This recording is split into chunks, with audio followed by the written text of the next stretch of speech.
Hello guys, कैसे हैं आप सब लोग। लेवल अप की एपिसोड 17 के साथ हाजिर हो। अगर आप मेरे चैनल पर नए हैं और आपने अभी तक मेरे चैनल को सब्सक्राइब नहीं किया हुआ तो अभी से मेरे चैनल को सब्सक्राइब कर दे, वीडियो को लाइक और शेयर कर दे। शुक्रिया।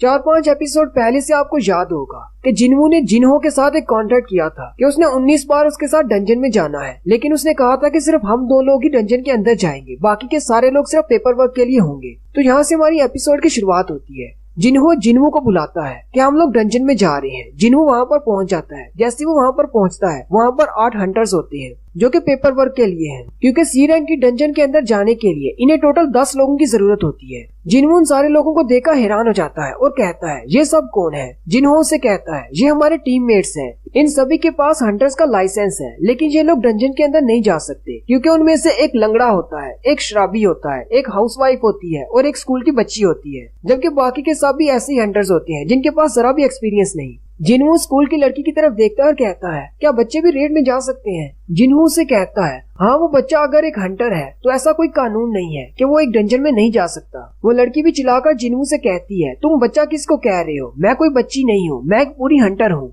जिनवू से कहता है, तुम्हें देखकर तो लगता है तुम हाई स्कूल में पढ़ती हो, क्या इससे पहले तुम कभी किसी डंजन में गई हो। वो लड़की उसे कहती है, नहीं। जिनवू से कहता है, मुझे लगता है तुम कोई ई रैंक की हंटर हो। जिनवू उन सब से कहता है, चलो कोई बात नहीं, वैसे भी तुम लोगों को डंजन के अंदर नहीं आना, यहीं बाहर बैठकर हमारा इंतजार करो, मैं और जिनहो अंदर जाएंगे। जिनहो उन सारे लोगों से कहता है, कानून के मुताबिक हम 2 लोग डंजन के अंदर नहीं जा सकते, हमें 10 लोगों की जरूरत होती है, इसलिए तुम सब लोगों को यहाँ पर लाया गया है। तुम लोग सिर्फ पेपर वर्क के लिए हो, तुम लोग यहाँ बैठकर इंतजार करो। वो सब ये सोच रहे होते हैं, ये तो एक सी रैंक की डंजन है, क्या ये दोनों मिलकर इस डंजन को क्लियर कर पाएंगे, क्या ये वाकई में इतनी ज्यादा स्ट्रॉन्ग है। उनमें से एक कहता है, जितना तुमने हमें कहा था कि तुम हमें 3 मिलियन वोन दोगे, क्या तुम वाकई में हमें देने वाले हो या नहीं, क्योंकि हम लोग डंजन के अंदर तो जाने वाले नहीं। जिनहो उनसे कहता है, हाँ क्यों नहीं, हर एक को 3 मिलियन वोन मिलेंगे और वो भी हर डंजन के सिर्फ बाहर बैठने के लिए। ये डील वैसे बहुत ही अच्छी है, तुम्हें तो कुछ भी नहीं करना, सिर्फ बाहर बैठकर इंतजार करना है और तुम्हें 3 मिलियन वोन मिल जाएंगे। लेकिन उसमें एक शर्त है कि तुम यहाँ पर जो कुछ भी होगा किसी को नहीं बता सकते। अगर तुम लोग ऐसा करते हो और किसी को हम दोनों के बारे में बताते हो तो तुम्हें जुर्माने के तौर पर 30 मिलियन वोन हमें देने होंगे, और ये सारी बातें तुम्हारे कॉन्ट्रैक्ट के अंदर लिखी हुई है, जो कि कॉन्ट्रैक्ट तुमने साइन किया है। जिनवू कहता है, जिनहो मुझे भी तुमसे कुछ कहना है, आखिर तुमने पहना क्या हुआ है। जिनहो फिर से एक बहुत ही महंगा बॉडी आर्मर लेकर आता है जो कि बहुत ही शाइनी होता है। जिनवू से कहता है, अब जबकि हम सिर्फ 2 लोग डंजन के अंदर जा रहे हैं तो मुझे तो अपनी तैयारी मुकम्मल करना होगी। तुम तो जानते हो कि मेरे डैड मेरी प्रोटेक्शन को लेकर कितने ज्यादा सीरियस रहते हैं। जिनवू आगे बढ़ता है और उसे अपनी उंगली से टच करता है। जिनहो नीचे गिर जाता है। जिनवू से कहता है, मैंने तुमसे कहा कि इसको उतार दो, अगर मैं प्यार से कह रहा हूँ तो उतार दो।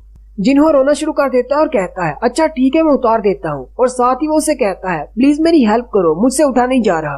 फिर जिनहो बैग उठा लेता है और कहता है, चलो डंजन के अंदर चलते हैं, अब मैं रेडी हूँ। जिनहो से कहता है, अब ये क्या है, तुमने हेलमेट क्यों पहना हुआ है। जिनहो से कहता है, अब सेफ्टी के लिए मैं इतना तो कर ही सकता हूँ। फिर वो दोनों डंजन के अंदर चले जाते हैं। बाहर खड़े लड़के कहते हैं, क्या ये वाकई एक सी रैंक की डंजन में सिर्फ 2 ही लोग जाने वाले हैं, इनमें से एक तो बहुत ही बेवकूफ है। बाहर खड़े लोग बातें करना शुरू कर देते हैं और कहते हैं, अगर ये दोनों इतनी ज्यादा स्ट्रॉन्ग है कि ये 2 लोग मिलकर सी रैंक की डंजन को क्लियर कर सकते हैं, तो ये हाई रैंक की डंजन्स में क्यों नहीं जाते, किसी अच्छे से गिल्ड को ज्वाइन कर ले। दूसरे वाला बंदा उसे कहता है, कोई बात नहीं, हमें तो हमारे पैसे मिल रहे हैं, हमें क्या करना है इनके काम से। उनमें से एक कहता है, संग जिनवू के बारे में मैं जानता हूँ, वो ई रैंक का हंटर है और उसे दुनिया का सबसे कमजोर तरीन हंटर कहा जाता है। दूसरे वाला उसे कहता है, और दूसरा लड़का जिसका नाम जिनहो है, जो हमें पैसे देने वाला है, वो एक डी रैंक का हंटर है। मुझे तो ये दोनों ही बहुत कमजोर लगते हैं। जबकि वो शराबी वहीं पर बैठकर सिगरेट पी रहा होता है और कहता है, ये नौजवान लड़के हमेशा शो ऑफ करने की कोशिश करते हैं, मुझे नहीं लगता ये दोनों यहाँ से जिंदा बाहर निकलेंगे। कुछ ही घंटों के बाद जिनहो डंजन के गेट से बाहर निकलता है। क्योंकि वो भागता हुआ डंजन के गेट से बाहर निकलता है, वो सारे उसे कहते हैं, तुम तो वापस आ गए, हमें लगता है कि तुम भाग कर आए हो। उनमें से एक पीछे गेट की तरफ देखता है और कहता है, ये लोग भाग कर नहीं आए, जरा डंजन के गेट की तरफ देखो, डंजन का गेट क्लोज हो रहा है, इसका मतलब इन्होंने बॉस को मार दिया। जिनहो भी बाहर आ जाता है और आते ही जिनहो से कहता है, अगली डंजन कहाँ पर है। जिनहो से कहता है, यहाँ से तकरीबन 1 घंटे की दूरी पर है। जिनहो चिल्लाकर बाकी सारे मेंबर्स से कहता है, चलो जल्दी से तैयार हो जाओ, हमें आज पूरे दिन में 3 डंजन्स को क्लियर करना है। मुझे नहीं लगता कि तुम में से कोई मना करेगा, क्योंकि तुम्हें बिना काम किए आज एक ही दिन में 9 मिलियन वोन मिलने वाले हैं। वो लड़के उसे कहते हैं हाँ क्यों नहीं, हम लोग साथ चलेंगे। लेकिन साथ ही वो सोच रहे होते हैं आखिर ये लोग हैं कौन, इन्होंने एक सी रैंक की डंजन को क्लियर किया और अब ये दूसरी की तरफ जा रहे हैं। नेक्स्ट सीन एक हंटर गिल्ड का होता है जिसका नाम व्हाइट टाइगर गिल्ड होता है। उस गिल्ड के मैनेजर के पास उसका असिस्टेंट भागते हुए आता है और उसे कहता है सर जरा इस तरफ देखे, किसी बंदे ने 200 मिलियन खर्च करके सारी सी रैंक की डंजन के राइट्स हासिल कर लिए हैं। उसका मैनेजर भी ये सुनकर बहुत ज्यादा हैरान हो जाता है। असिस्टेंट मैनेजर से कहता है सर कुछ दिन पहले से ये स्टार्ट हुआ है, एक नई टीम स्टार्ट हुई है जो पर्सनल अटैक फोर्स है। उन्होंने सारी सी रैंक की डंजन्स को खरीद लिया है और वो भी 10 गुना ज्यादा कीमत देकर। और अब हमारे गिल्ड के लिए सी रैंक की डंजन्स बची ही नहीं। अब हम लोग क्या करेंगे। एक सी रैंक की डंजन की कीमत सिर्फ 7,000 थी। मैंने उनसे 100 मिलियन मांगे तो उन्होंने मुझे 200 मिलियन देकर मुझसे सारी डंजन्स खरीद ली। उस पर्सनल अटैक फोर्स के लीडर का नाम जिनहो है। मैनेजर उसे कहता है मैंने इसका नाम कभी नहीं सुना। असिस्टेंट उसे कहता है वो सीईओ यूजिन आर्किटेक्चर्स का दूसरा बेटा है और ऐसा लगता है कि कंपनी उसे सपोर्ट कर रही है इन सारी डंजन्स को खरीदने के लिए। मैनेजर उसे कहता है लेकिन फिर भी उन्हें इसमें बहुत ज्यादा घाटा है, आखिर वो इतनी महंगी डंजन्स को खरीद क्यों रहे हैं। मैनेजर उसे कहते हैं क्या उसकी पर्सनल अटैक फोर्स में वो लड़का है जो कि उस डबल लेयर डंजन में जिंदा बच गया था जिसका नाम संग जिन वू है। असिस्टेंट उसे कहता है हाँ वो लड़का भी उसके साथ है। हाँ का लफ्ज सुनते ही मैनेजर बहुत ज्यादा खुश हो जाता है और कहता है ये तो हमारे गिल्ड के लिए बहुत ही अच्छी अपॉर्चुनिटी है। वो सभी से कहते हैं यहाँ पर तुम लोग जो भी काम कर रहे हो उसको छोड़ दो, मुझे डी रैंक के हंटर जिन हो और ई रैंक के हंटर जिन वू, इन दोनों के बारे में सारी डिटेल्स चाहिए, सारी इन्फॉर्मेशन निकाल कर मेरे पास ले आओ। और फिर साथ ही व्हाइट टाइगर गिल्ड वाले जिनवू के बारे में सारी डिटेल्स निकालना शुरू कर देते हैं। जिनवू के बारे में इन्फॉर्मेशन इकट्ठी करने के दौरान उन्हें पता चलता है कि जिनवू 3 इंसिडेंट्स के दौरान जिंदा बाहर निकला है जबकि बाकी के सारे लोग मारे गए। सबसे पहले वो एक डबल लेयर वाली डंजन में फंस गया था जहाँ से वो अकेला बचकर निकला था। दूसरा हादसा तब हुआ जब वो डांगसुक की पार्टी के साथ गया था, वहाँ पर 8 लोग मारे गए। तीसरी बार जब ये डंजन में गया तब एक बी रैंक का हंटर जिसका नाम ताइशिक था वो मारा गया और उसके साथ इनकी पार्टी के 7 और बंदे भी मारे गए। जबकि जिनवू और जिनहो दोनों ही सेकंड रेड के दौरान मिले थे। जिनहो यूजिन आर्किटेक्चर्स का मालिक है यानी कि उनका सेकंड सन है। और मैंने ऐसी भी बहुत सारी अफवाहें सुनी है कि यूजिन आर्किटेक्चर्स वाले अपना एक गिल्ड क्रिएट करना चाहते हैं जिसके लिए उन्होंने अपने बेटे को इस काम पर लगाया है ताकि वो उसे गिल्ड का मास्टर बना सके। जिनहो की तो समझ आती है कि उसने अपनी एक अटैक फोर्स बनाई है क्योंकि वो एक गिल्ड बनाना चाहता है, लेकिन वो सी रैंक की डंजन्स में अपने साथ ई रैंक के हंटर को क्यों लेकर जाता है। मुझे इस सवाल की समझ नहीं आ रही, लेकिन उनकी पार्टी सी रैंक की डंजन्स को बहुत ही तेजी से क्लियर कर रही है। इन सारी बातों से मुझे तो सिर्फ इतना ही पता चला है कि मुझे लगता है कि जिनवू एक रीअवेकेंड पर्सन है, यानी उसको डबल अवेकनिंग मिली है। मैनेजर जल्दी से अपना बैग उठाते हैं और बाहर की तरफ चल पड़ते हैं। असिस्टेंट उनसे कहता है आप कहाँ पर जा रहे हैं। मैनेजर उसे कहते हैं संग जिनवू एक डबल अवेकेंड पर्सन है, मुझे उसे अपने गिल्ड में लेकर आना है, हम लोग उससे मिलने के लिए जा रहे हैं। तीनों बार डंजन में बहुत सारे लोग मरे, लेकिन एक हंटर जिसे वीकेस्ट हंटर कहा जाता है वो जिंदा बाहर निकल आ गया। इसके बारे में तुम क्या कहना चाहोगे। मुझे तो यही लगता है कि उसे डबल अवेकनिंग मिली है। मुझे इस बात पर भी यकीन नहीं है कि ताइशिक को एक बी रैंक के हंटर मिस्टर सोंग ने मार दिया। हालांकि उसके पास एक बी रैंक की हीलर भी थी, लेकिन वो ऐसा नहीं कर सकता क्योंकि मैजिक टाइप वाले हंटर हमेशा ही असैसिन टाइप वाले हंटर से कमजोर होते हैं। जरूर ताइशिक को जिनवू नहीं मारा होगा। चलो हम लोग उनकी डंजन्स के बाहर चलते हैं और जाकर देखते हैं आखिर जिनवू है कौन,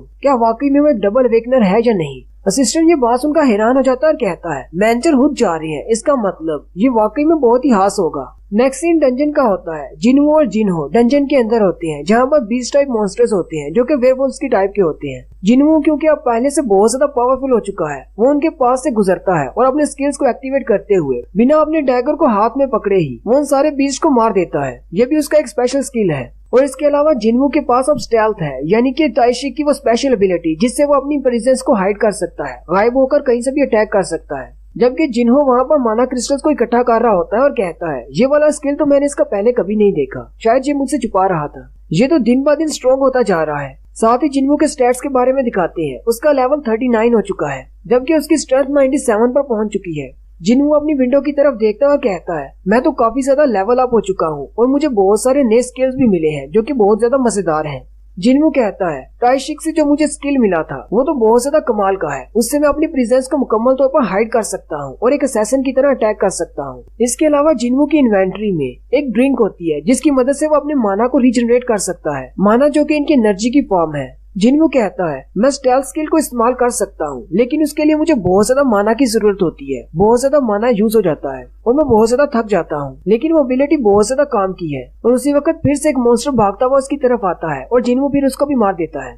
उस मॉन्स्टर को मारने के साथ ही उसके पास एक विंडो ओपन होती है जिसमें उसे कहा जाता है कि तुमने लेवल अप कर लिया है, और साथ ही एक अलार्म बजने के साथ एक और विंडो ओपन होती है जिसमें उसे कहा जाता है कि प्लेयर ने अपनी सारी रिक्वायरमेंट्स पूरी कर ली हैं। जिनवू का लेवल 40 पर पहुंचते ही उसे कहा जाता है कि अब तुम अपनी जॉब को चेंज कर सकते हो, क्योंकि उसकी स्टैट्स वाली विंडो में जहां पर पहले जॉब की जगह पर नन लिखा हुआ था वहां पर अब उसे एक नई जॉब मिलने वाली है। जिनवू कहता है अब ये क्या नई चीज है, जॉब चेंज का मतलब क्या हो सकता है। जिनवू को याद आता है कि उसके स्टेटस वाली विंडो में जॉब की जगह पर नन लिखा हुआ है, यानी कि अभी उसके पास कोई भी जॉब का टाइटल नहीं है। उसी वक्त डंजन के बाहर का सीन दिखाते हैं। व्हाइट टाइगर गिल्ड के मैनेजर उनकी डंजन के बाहर जिनवू से मिलने के लिए आते हैं, लेकिन वो बाहर का मंजर देखकर बहुत ज्यादा हैरान हो जाते हैं। डंजन के सामने वो 8 लोग बैठे होते हैं, 2 लोग पार्टी कर रहे होते हैं जबकि 2 लोग ताश खेल रहे होते हैं और एक लड़का कॉल सुन रहा होता है। मैनेजर जी देखकर कहते हैं क्या हम लोग किसी प्लेग्राउंड में आ गए हैं। मैनेजर उन सब से कहते हैं आयुष यहाँ पर हो क्या रहा है, तुम सब लोग डंजन के गेट के बाहर क्या कर रहे हो। वो स्कूल वाली लड़की उससे कहती है ये नो एंट्री जोन है, तुम लोग यहाँ पर क्या कर रहे हो और तुम लोग हो कौन। मैनेजर उससे कहते हैं बच्ची तुम यहाँ पर क्या कर रही हो, यहाँ पर बहुत ज्यादा खतरा है, बड़ों के काम में दखल अंदाजी मत करो। मैनेजर का असिस्टेंट भी उसे कहता है बेटा तुम घर चली जाओ, यहाँ पर बहुत ज्यादा खतरा है। वो लड़की उनसे कहती है मैं भी एक हंटर हूँ, मुझे बच्चा समझने की भूल मत करो। मैनेजर उससे पूछते हैं क्या तुम भी इस पर्सनल अटैक फोर्स की मेंबर हो। वो लड़की उसे कहती है हाँ मैं भी इस अटैक फोर्स की मेंबर हूँ। ये सुनते ही मैनेजर सोचना शुरू कर देते हैं आखिर यहाँ पर हो क्या रहा है, इनकी पार्टी के सारे मेंबर तो बाहर बैठे हैं, तो डंजन के अंदर कौन है, कहीं ऐसा तो नहीं जिनवू और जिनहो दोनों ही डंजन के अंदर गए हैं। अगर ऐसी बात है तो इसका मतलब जिनहो वाकई में बहुत ही टैलेंटेड है और बहुत ही पावरफुल हंटर है। हमें इस बंदे को अपने गिल्ड में लेना ही होगा। और यहीं पर हमारी एपिसोड 17 का एंड होता है। एक्सप्लेनेशन अच्छी लगी हो तो कमेंट करके जरूर बताएं। चैनल को सब्सक्राइब कर दें, वीडियो को लाइक और शेयर कर दें। शुक्रिया।